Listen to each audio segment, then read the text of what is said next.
Hi, everyone. Good day. I am live streaming from Melbourne, and we are here this afternoon joined by Gloria Tabi.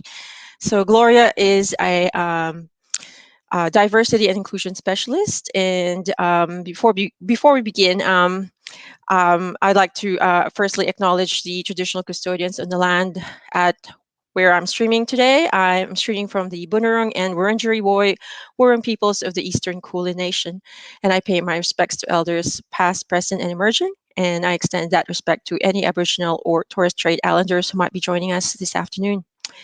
I'm Janica, and I've been in the Victorian Public Service for almost a decade. I'm a second generation migrant, and I have two daughters, one born this year, and I'm on parental leave. LinkedIn live stream is one of the things that I've started doing this year, and particularly highlighting or amplifying voices of women of color and allies. It's kind of like a personal project for me. So I use social media as a means to communicate issues close to my heart and that impact women of color, of people color like me. So I'm also a volunteer of Women of Color Network in VPF, Victorian Public Service, and Women of Color Australia. Um, so let me just introduce to you Gloria. So Gloria Tabi, as I've said, is international diversity inclusion specialist. She is specializing in social analysis on race, Black identity, and anti-racism.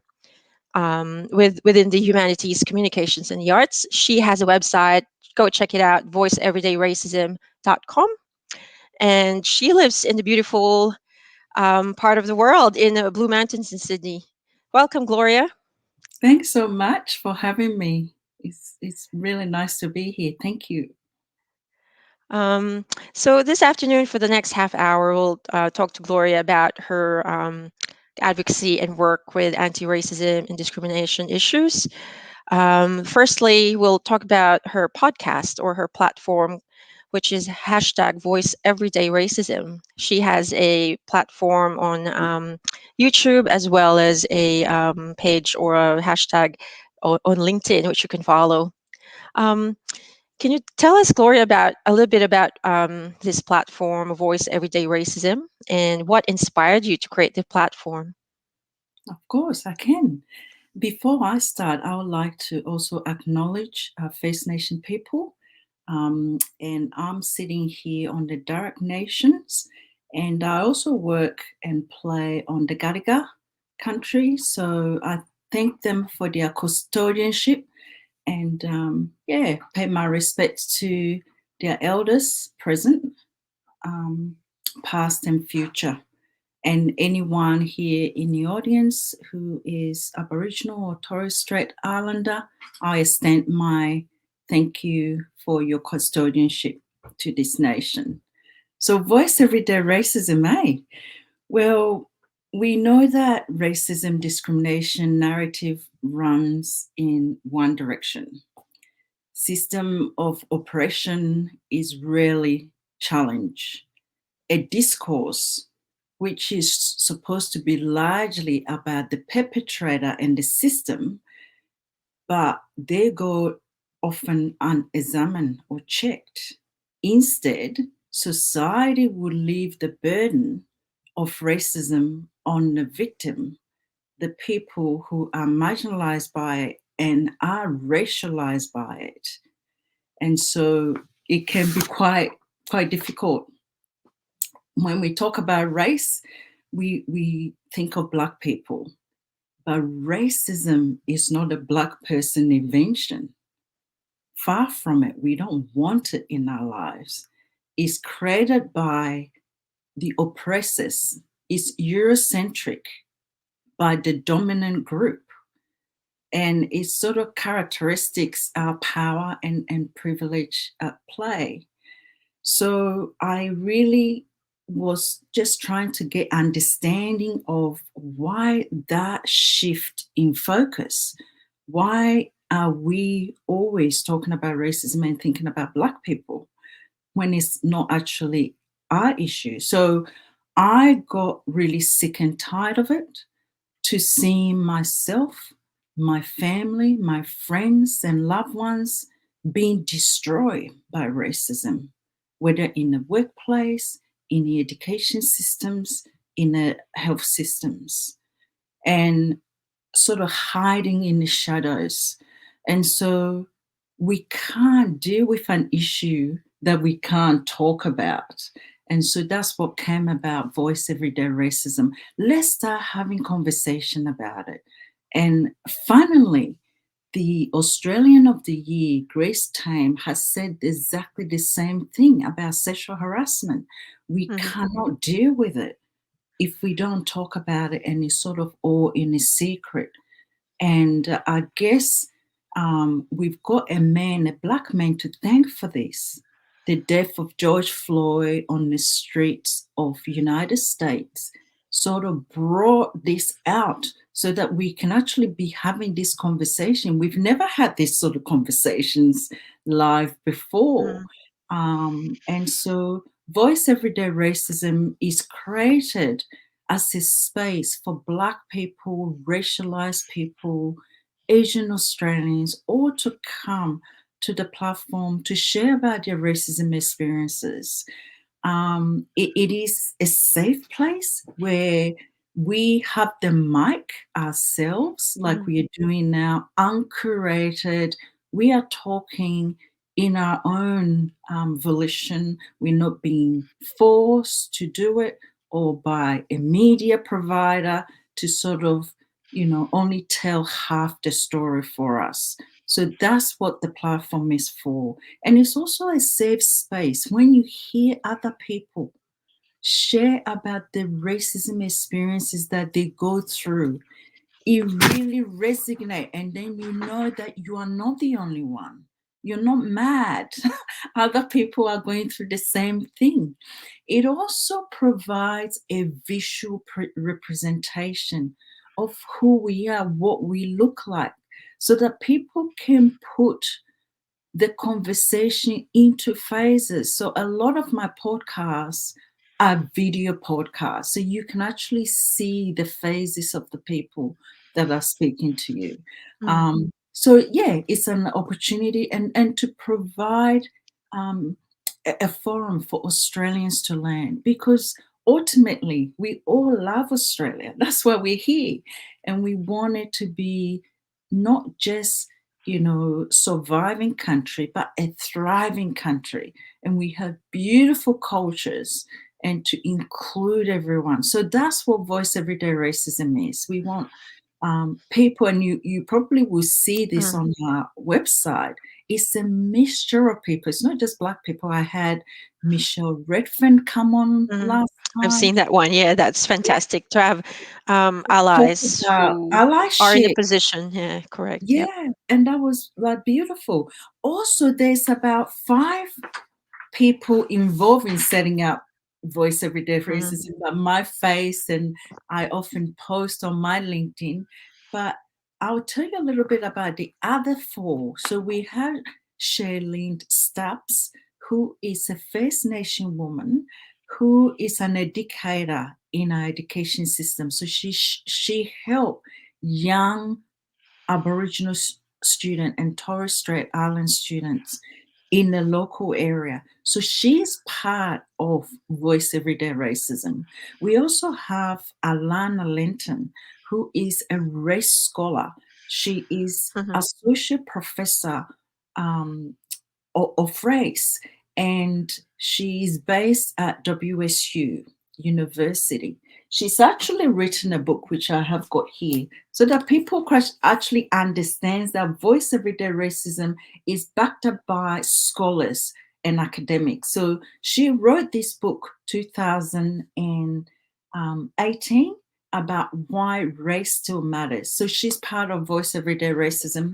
I also have Eugene Bacon, who is Black African woman, and she's a writer.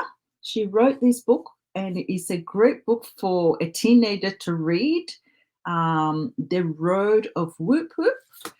And she's also part of Voice Everyday Racism. We also Looks have, like an awesome title of a book. yes, it's a great adventure Yeah. for readers. We also have Where can we find these books? That, Amazon, definitely Amazon, mhm. and we can, I guess, put it on LinkedIn if people are interested. And also Mandy Tran, who is Asian Australian. She's an academic and she's based at Monash University. Monash Uni, yep. And so these are all group of people that have come together to provide content, advice. Um, the Mandy Australian, Asian Australian academic, she specializes in the health impacts of racism.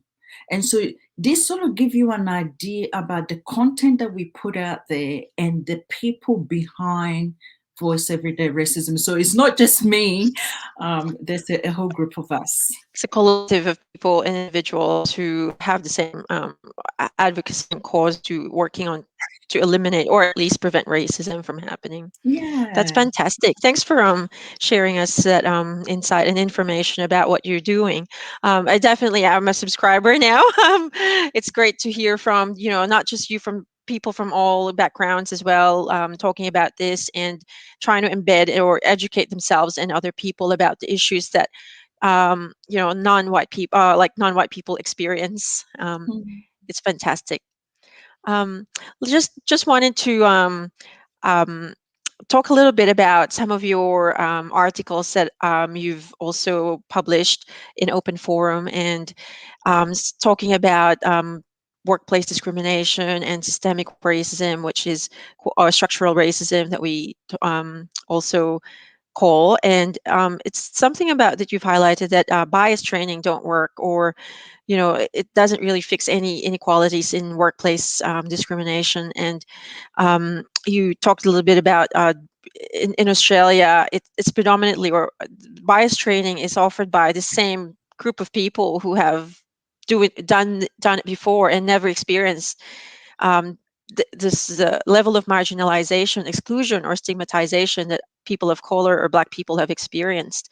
Um, and it's a lot of great articles that you've published. As a diversity and inclusion specialist, can you tell us about this inherent discrimination in workplaces? Um, is that something that we can do as as a person who was not a diversity and inclusion specialist? I've applied for many jobs in the past, and I've definitely experienced bits and pieces of how I felt like I was discriminated, but I can't really tell. It's because at the end of the day, the power lies in the person recruiting, Mm. and it could also be the systemic or structural racism that is happening. So, yeah, that would be great to hear your thoughts. Mm. Thanks. It is a great question, and structural racism is probably the most difficult form of racism to articulate or define.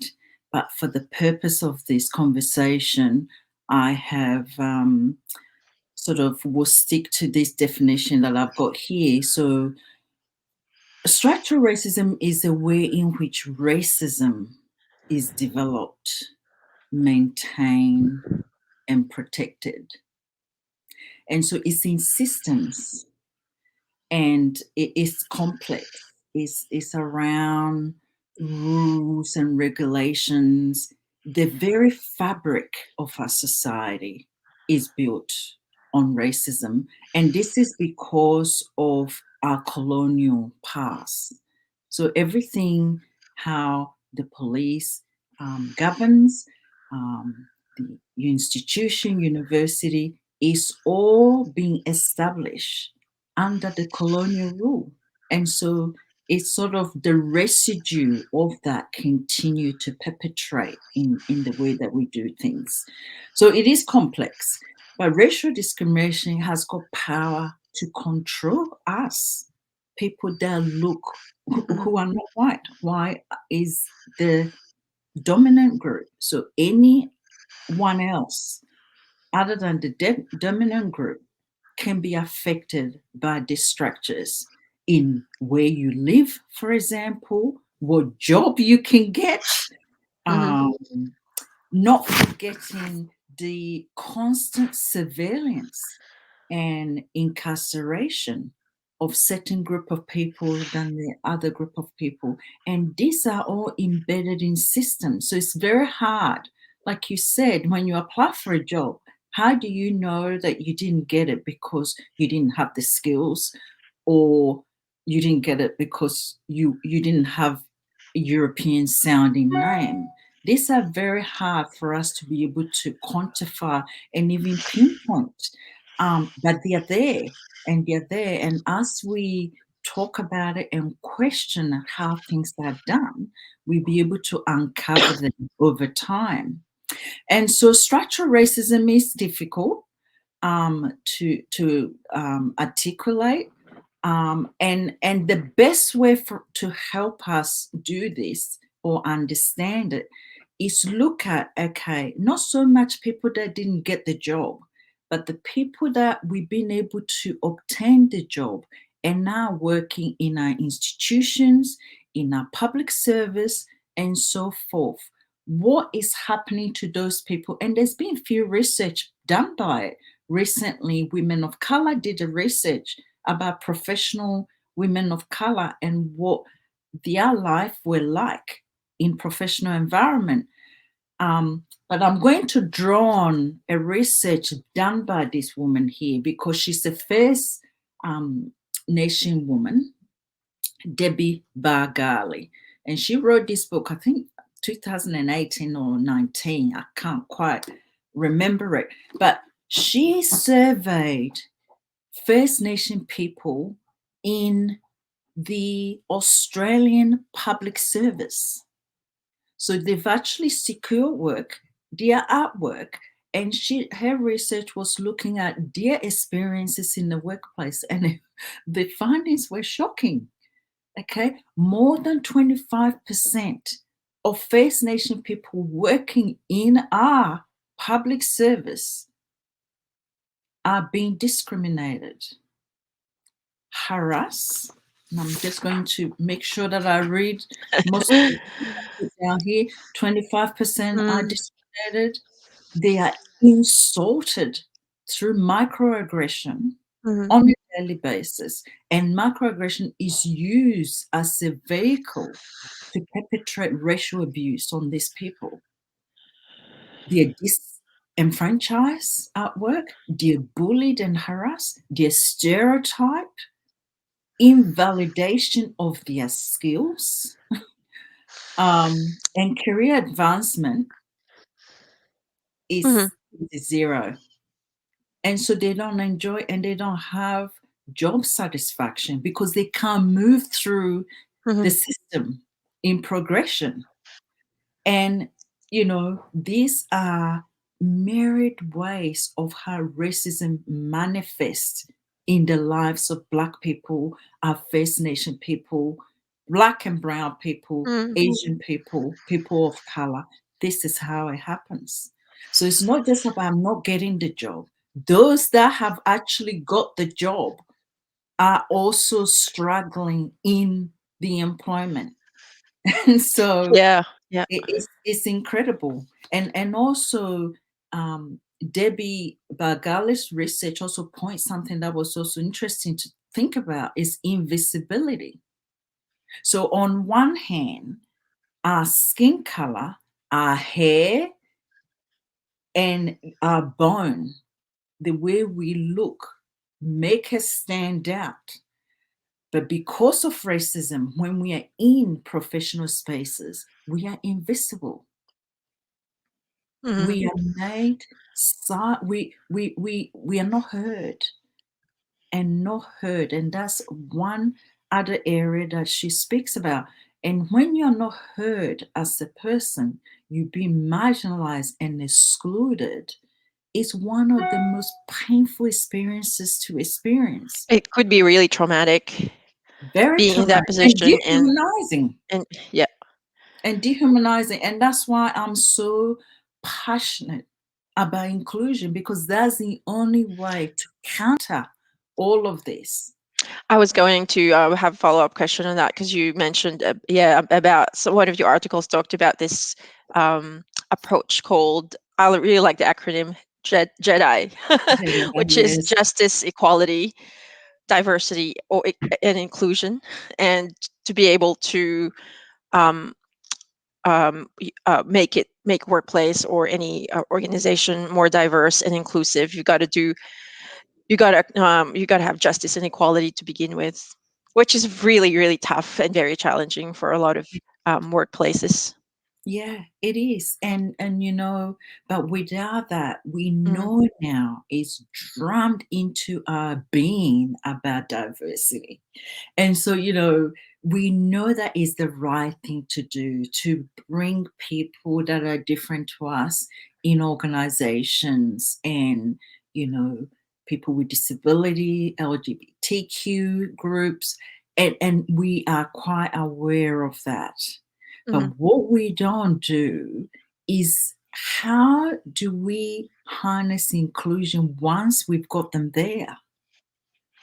Yeah, Is it a the real revolt? challenge is being able to get them on board on like policies and I guess directions that does involve decision making from people from different backgrounds, not just senior management from um, non people of non I guess people who from all backgrounds should be included in terms of decision making and directions, not just the top people.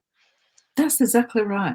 And I've got Mhm, a little example I wanted to share with you in terms of invisibility.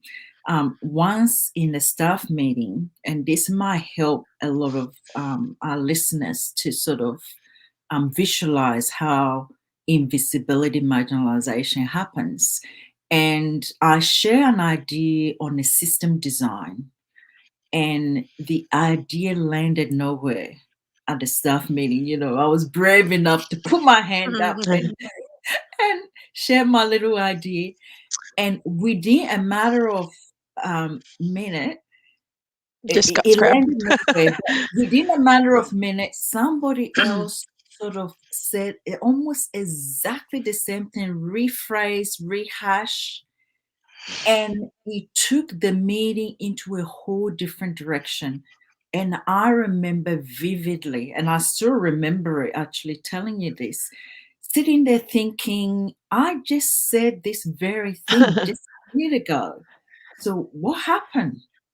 And this is the impact of marginalization and invisibility that we go through. And a lot of women, we've seen few things about women issues, and I'm talking about white women's issues and how they are not included and so forth.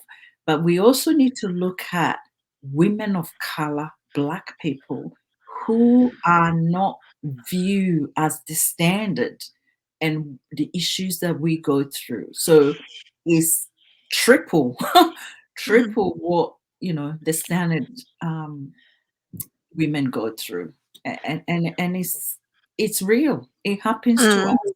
It's every like single quoting day. from a movie. I forget where it came from, but you have to work twice as hard to get twice as far, or something like that, or even more, I guess, for a lot of Twice as us. far to get half as far Half as far, sorry. in that Sorry. case. Or less than half as far. Yes, But yeah. yes. It's sort of, we are laughing, but it's quite, Mm. it's difficult. Yes, yeah, definitely. It's been really challenging times. I think they even talked like articles from media and all are have published a few. I can't quote, but the impact of this pandemic to women and I guess women of color have a different angle to look at. If we can drill down on those issues, it will be much more. Hmm. Um, but I wanted to talked about the next agenda or the next topic, which is your book about inclusive teams and workplaces. Everyone wins, which is a great headline for a book because it's talking about a positive feel of being in an environment where you feel included or you feel like you're part and you belong, and everyone wins. Not no one gets disregarded. So, can you tell us about the origin, or what made you write this book and That book, how the yeah. importance of it? Okay, so I guess years of going through racism my own self as a Black woman, and just not seeing anything being done out there. There's a lot of DEI work being done out there, but what they don't do is equity. Equity, which historically has left Black and Brown people behind, continue to perpetuate, even though we are doing diversity and inclusion. So we need people that understand marginalization or have studied what marginalization is in order to embed that into systems so that it can affect retention rate in organization once we've got all the different diversity of people there, promotion, and also looking at compensation. How many people are leaving organization with compensation and why? What's the story behind it? Were they being bullied, Mhm, discriminated? We need to get data on those things in order to help us. So that's how the book came about. It's mhm, a book for managers who mhm, lead organizations and groups who care about team inclusion and performance. So it's a combination of my experience, my lived experience as a Black woman, knowing what marginalization is my whole entire life, my research in race and social analysis, and combined with many years of working in Australian employment services. And so I've sort of combined all mhm, those years to come up with a book that I think is going to be very practical. I'm a very practical person, mhm. and is going to be able to be used by people that get access to the book. I um guess it's a lived experience by you. You're kind of like yes, um, it represents your experience. but it's also research based, so Mhm, it's not just live experience. It's about understanding mhm. marginalization and the way in which we can work to disconstruct Yeah. these power dynamics in systems. And so the book provide a real tools for managers to create a safe, inclusive workplaces where everyone can thrive, no one is left behind.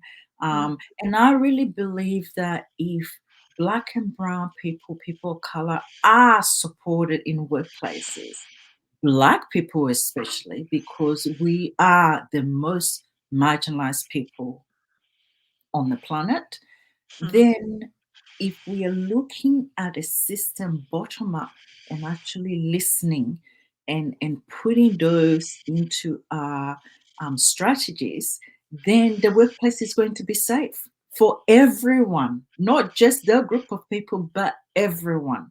And mhm, that's what I'm on about, is to provide tools for that to happen. It's also backed up by a researcher called Timothy Clark, who has done a lot of work on psychological safety. And in fact, he says inclusion is your number one element to provide any psychological safety in any workplace. So if you don't have inclusion, your organization is not safe for anybody. And psychological safety, as we know, provide inclusion, which is trust and belonging, which is a really big part of that. And it also allow people to contribute. You don't feel like you're going to be not listened to. You feel confident to contribute. And that in itself bring about innovation. And we know that diverse teams are the most innovative. mhm. And so why don't you harness that?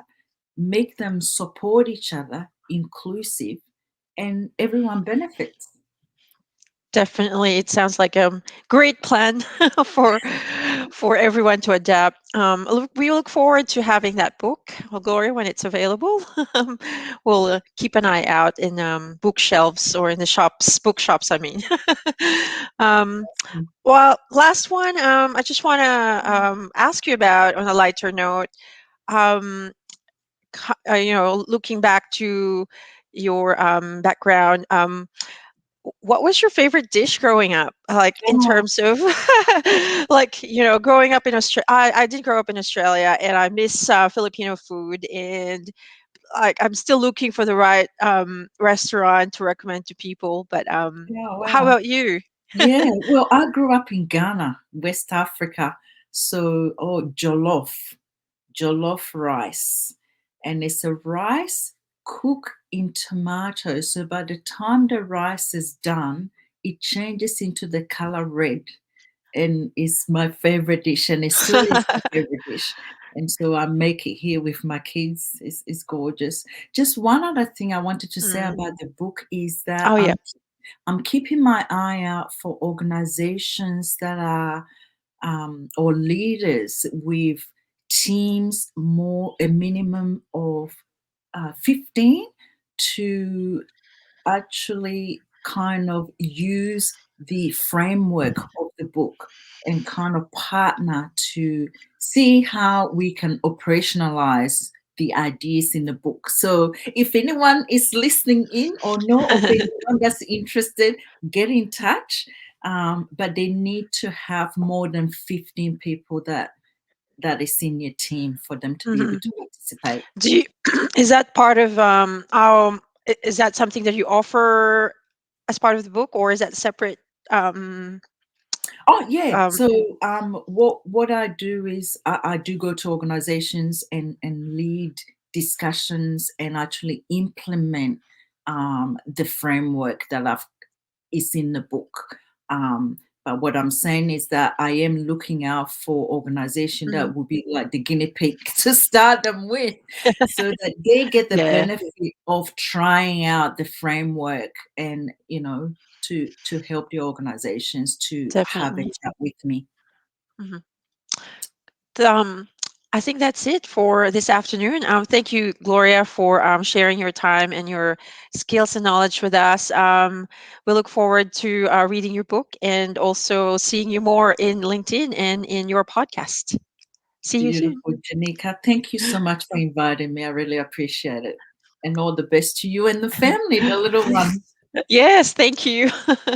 See you. Okay, cheers. Bye bye.